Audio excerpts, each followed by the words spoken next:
Friends, இன்றைக்கி சிங்கப்பெண்ணே serial promo பற்றி பார்க்கலாம் வாங்க. நேற்று கருணாகரன்கிட்ட ஆனந்தி சவால் விடுறாங்க. சௌசவ் என்ன சார், அதை விட நல்லா தைக்கிறவங்க யாராக இருந்தாலும் பரவாயில்ல, என் கூட உட்கார வைங்க, அவங்க கூட நான் போட்டி போட்டு அவங்கள விட நான் நல்ல விதமாக தைச்சி காட்டேன்னு சொல்லிட்டு கருணாகரன்கிட்ட சவால் விடுறாங்க.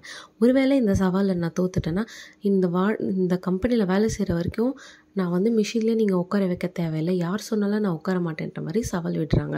அதுக்கேற்ற மாதிரி மகேஷ் சார் உஷாவையும் ஆனந்தியையும் ஒரு மிஷினில் தனித்தனியாக உட்கார வச்சு போட்டி வைக்கிறாங்க. அதில் யார் அதிகமாக பீசஸ் கரெக்டான டைமில் ஸ்டிச் பண்ணுறாங்களோ அவங்க தான் அந்த போட்டியோட வின்னர்ன்ற மாதிரி ஆகுது. ஆனந்தி தச்சிட்டே இருக்கும்போது அவங்களோட மிஷின் ஃபால்ட் ஆகிடுது. உடனே அன்பு தான் அந்த மிஷினை ரெடி பண்ணுறாரு.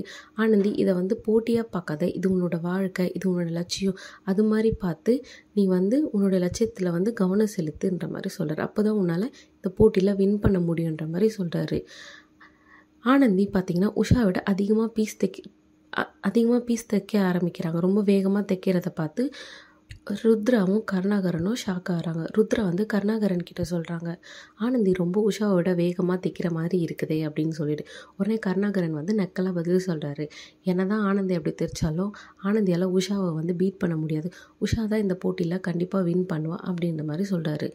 நீங்கள் ஆனந்தி வின் பண்ணுவாங்களா, உஷா வின் பண்ணுவாங்களான்னு கீழே கமெண்ட் செக்ஷனில் கமெண்ட் பண்ணுங்கள். இந்த வீடியோ பிடிச்சிருந்தா லைக் பண்ணுங்கள், ஷேர் பண்ணுங்கள், மறக்காமல் நம்ம சேனலை சப்ஸ்கிரைப் பண்ணிக்கோங்க. பாய்.